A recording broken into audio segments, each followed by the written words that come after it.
Is it possible that our faith is less a matter of absolute truth and more a reflection of where and when we were raised? I have 5 questions for you to ask yourself that just might change the way you see your own beliefs.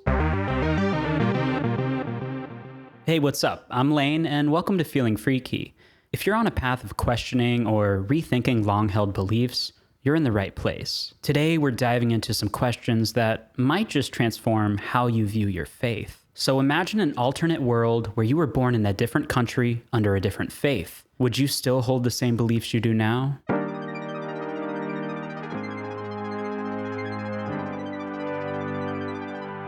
Here's a fundamental truth of your existence. None of us get to choose where we are born, when we are born, or whom we are born to. You are a winner in the cosmic lottery, a random roll of the dice in the grand game of life. It's a 1 in a quadrillion chance that you are here. This is an undeniable fact, and so often it's overlooked, but it's a critical foundation for understanding our beliefs, our birthplace, our family, our community.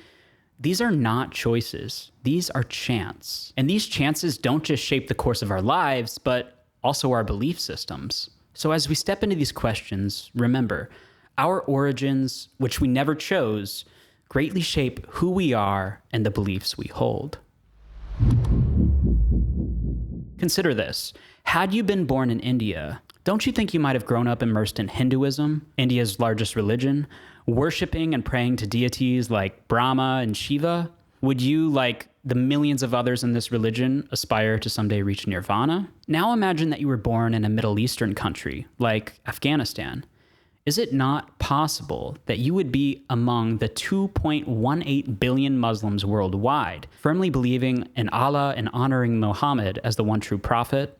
Or what if your birthplace had been Jerusalem? Could you then have been one of the 15.2 million Jews, devoutly following Yahweh and holding the Torah as the sacred word of God? Suppose you were born in Thailand. Isn't it plausible that you might align with the millions of people who embrace the teachings of Buddha, Confucius, or Lao Tzu, adopting their philosophies and their way of life? Reflect on your own upbringing. Isn't it likely that your Christian faith was influenced significantly by the beliefs your parents hold and those of your community?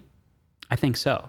You might have this sort of gut reaction inside of you, saying something like, oh, regardless of my birthplace, I would still know that the Christian God is the one true God. And that's a natural response, one rooted in the deep conviction that our current beliefs are universally true. But let's take a moment to deconstruct that thought. Given the powerful influence of culture, tradition, and upbringing in shaping our perceptions of truth and divinity, if you were raised in a community where Hinduism, Islam, Judaism, or Buddhism was the predominant faith, those beliefs and practices would have been ingrained in you from a young age. Just as Christianity feels inherently true to you now, those other beliefs would have held the same depth of truth and certainty in that alternate reality.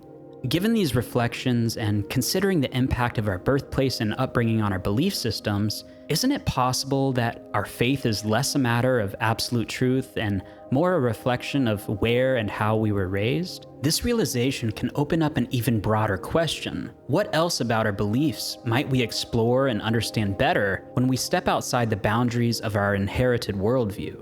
This isn't about trying to destroy your faith or tell you that you're not right, but rather to understand the impact that our environment has on our belief systems. So let's continue this journey together of challenging what we know and what we don't as we discover new perspectives and deeper truths on Feeling Freaky.